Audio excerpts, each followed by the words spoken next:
Live. It's just Daddy, Uncle. It's just Daddy. Oh, we're live. Hello, everybody. Lighting looks better. Is that my role? I fix the lighting. Ooh, ooh, ooh. What's the paw going up on the table? Whoop, whoop, whoop, whoop. There he goes. We can't get a hold of Sally. We call her a little pocket panther. She's wild and crazy. There she goes. So the first thing when we got down here, Greg said the washing machine has died. It's just, we've gotten our 20 years out of it. Yeah, we paid $400 used for it, and we've gotten 20 years out of it. So it's at the street, and we're lucky enough that a few years back, our neighbor was getting rid of his washer and dryer. So we can go out in the shed and get a washing machine, just wheel it in and place it. That's certainly a first world problem, that you have too many washing machines. There's two up at the other house. There's two of everything up there because we took the old dryer from here. Yeah. And Greg's already using the neighbor's dryer because we had to fix our other dryer that was here. That washing machine that we sat out by the street, we haven't spent a dime on repairs on that thing. We like Becky said, we bought it for $400 used. It's sat in there for 20 years. Yeah. And it's heavy. It took both of us to get it out of the house. We haven't brought the other washer in yet because Scott was talking about going ahead and putting the baseboards down. Yeah, out there. I think I'm gonna run the baseboard moldings in that room while the washer's out. Yeah. And then the next thing, you can tell them about the furnace. Well, whenever the furnace fires up, it makes a horrible vibrating noise. So what I found is this is a gas pack. It's a package unit that sits on the outside of the house. The draft inducer blower has failed. Apparently, condensation collects inside the blower housing, and then over the summer it sits in about 2 inches of water, and it rotted out the fins, about a dozen of the fins on the bottom of the blower. So, and it shakes violently when it starts up. So I think I'm gonna turn the furnace off. Yeah. Maybe we just need to call Wilson and see if they could bring us a blower. I know it would cost us extra, but. Or see what I can find online. Yeah, but Greg could replace that. Oh, that's true. It's not that hard. So that's true. Okay. It's a design problem on that particular model. So could we drill a couple holes in the bottom? Well, that's Train's surface bulletin solution. Let's drill a hole in the bottom of it.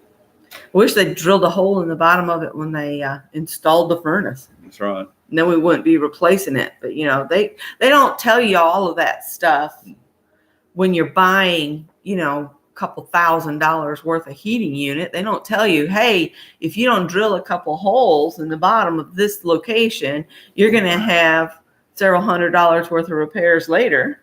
What was that, about $9,000?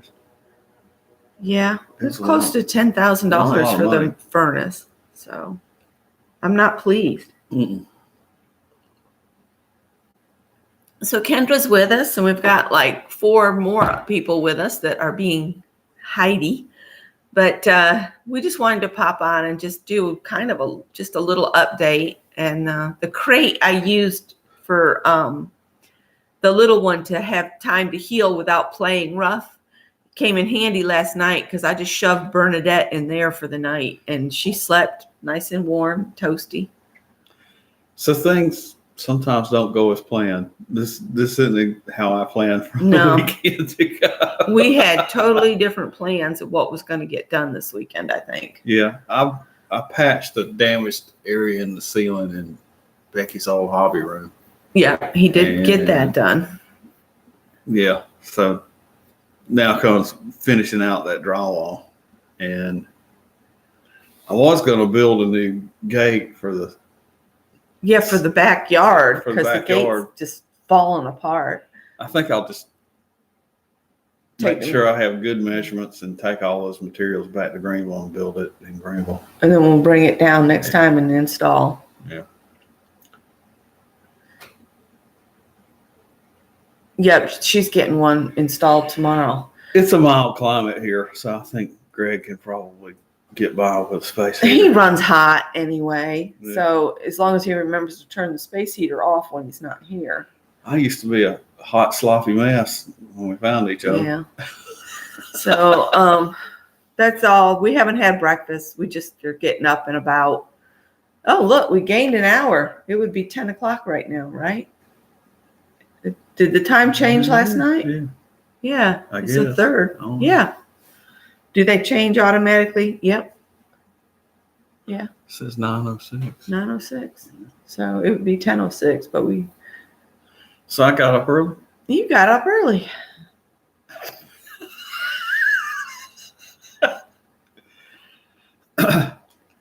Yeah, we're sitting at 45 degrees here this morning. So if Scott can find that part that we need and order it and have it delivered here. Gregory is HVAC certified, or he was when he was in the Navy, so he can put it in. Yeah, and I found the train service bulletin on drilling the weep hole. Well, print that off for him. And I was thinking it vibrates so bad. I was thinking something happened, like maybe a dirt dauber had built a nest in there. or something. Because insect and rodents, I guess, are a problem everywhere. So. Yeah. Yeah, Scott showed a picture of a chipmunk got hung up in there.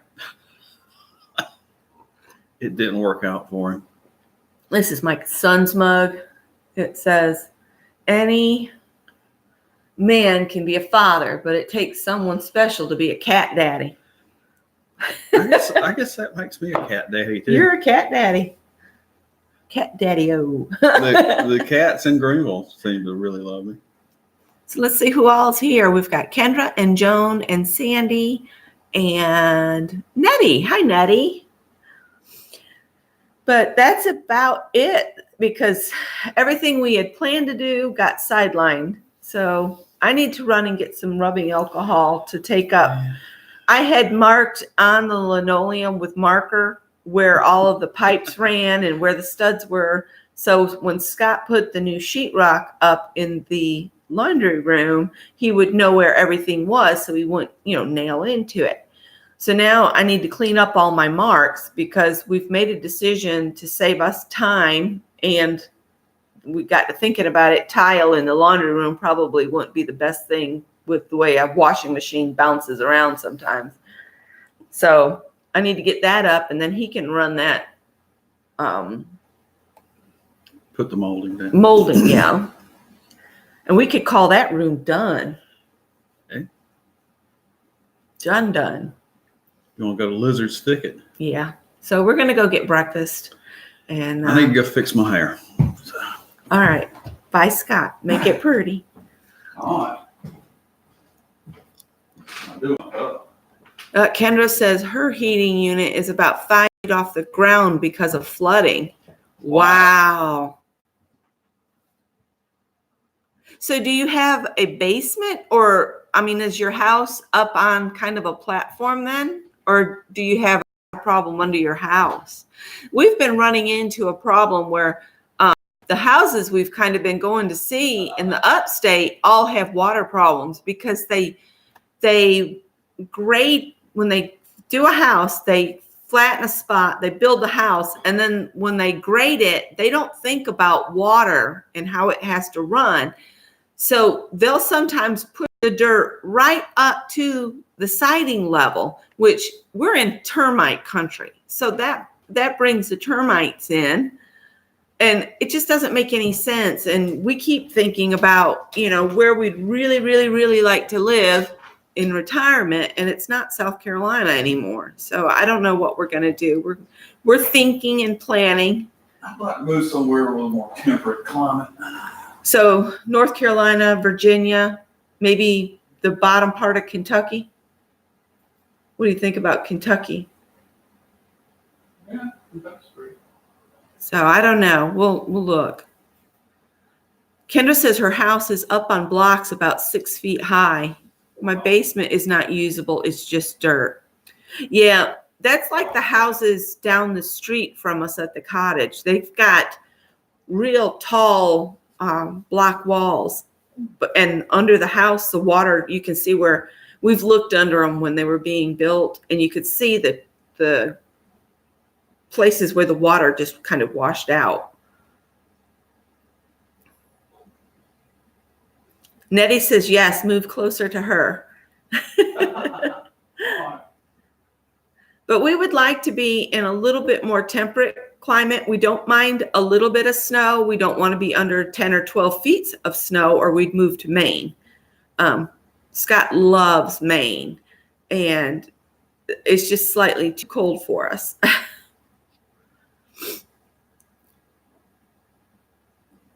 Kendra says the front of her house is level with the ground, but the back is high. Yeah, that's what they do here. They have, and sometimes that on the front side, they'll push that dirt right up to where it meets the siding, which is really, really not a good idea when you have termites, that can move in. Like I told y'all, we saw the termites in the little house. And the way to watch for them is if you see a big group of them migrating and flying like out from under a bush or the side of your house, then you'll know you've got them and you need to get someone out immediately because they're in there munching your house away. She's got a creek in the back and it's known to flood every few years. Yeah. So does your creek feed into a major river? Because that's probably why it depends on the snowfall for the year above you for when it starts melting, and it'll come down your creek and into that river. The Kentucky River. Okay, yeah. In the little town where I grew up, the river runs right through town basically really right through town. It's called the Genesee River, and it would come out of its banks, and all the houses that were along the ball field, they would see water come up to their houses.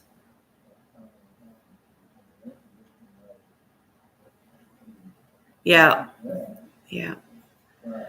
So I love the river, but I don't think I'd want to live on one. I like to walk along rivers.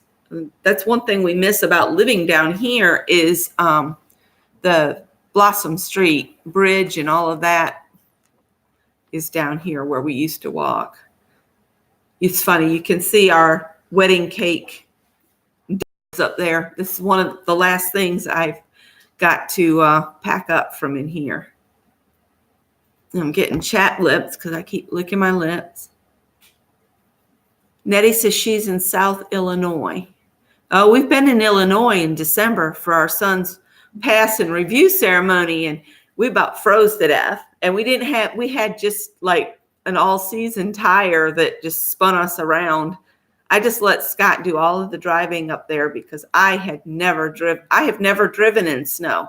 I didn't learn to drive and get my license till I was 18. It just wasn't allowed for me. I mean, my cousins got their permits and stuff, but I wasn't allowed to. So we did okay. It got exciting a couple times when we couldn't see the snow had been falling and the plow hadn't been through. And we did hit one some curbage up there.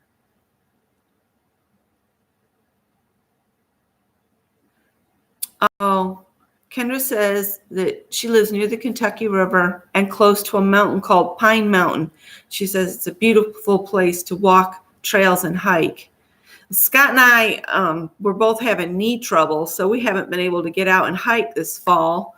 But we are hoping that there'll still be some color left up at the mountains this weekend, because this next weekend, we would like to go up to the platform. I'm kind of excited about that and see if we can get y'all a view of North and South Carolina and stand on the border between the two states and just try to get a really good video up there. Yeah, our son had his pass and review ceremony at Great Lakes like on December 5th or 15th of 2008. I think it was 2008. And he had to stand outside in full uniform with all of his outdoor gear for like an hour before they marched them in. He was with his unit, and they had to stand and march in place for an hour. And some of those kids had just come off their long test, and so they were falling out during the ceremony, and they'd come in and whisk them out real quick. Graduation ceremonies are one thing, but if you get to go see your child graduate their boot camp sessions, it's really something to see with all of them in the uniform and all of that, and get to hear the Navy band, and it was a beautiful ceremony, I thought. Oh, he's back. There was this sea of young men in uniform and women and young women, and they all looked alike. And I found my baby. It was like a mama lion finding her cubs. She went, yeah. Found it. Adele was taking you off and Tom in another direction. I was like, Greg's not over there. And I walked straight to Greg. I found him before they did because I knew where he was. We were all looking around like, what? Where is he? They all look alike. Oh, Kendra, I'm so sorry. My knee kept me up most of the night last night. And there's no place to sleep in here now that we don't get a street light. There's a street light that way. The neighbors leave their front and back porch light. And the lady behind us has a huge light that blares right in the den.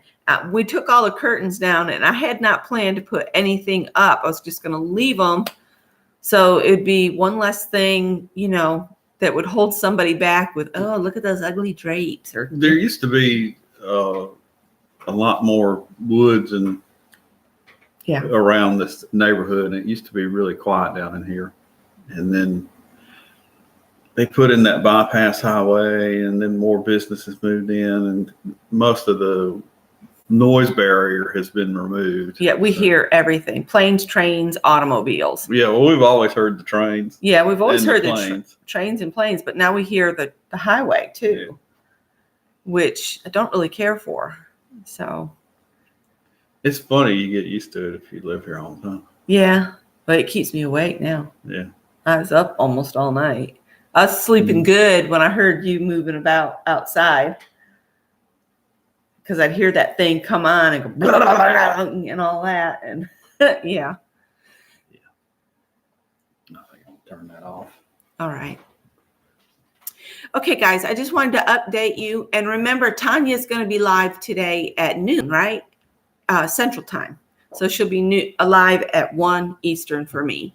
I don't know how our day's going to plan out. We're going to go to breakfast right now. And we would stop and see his mom, but she's at church right now. So. Oh, no. If we had to move back down here, I would be making curtains for all of the bedrooms. All of our bedrooms on this house run down the hallway on that end of the house. And I would make, get some of that room darkening lining and make drapes for every single room along there with the room darkening lining. Oh, and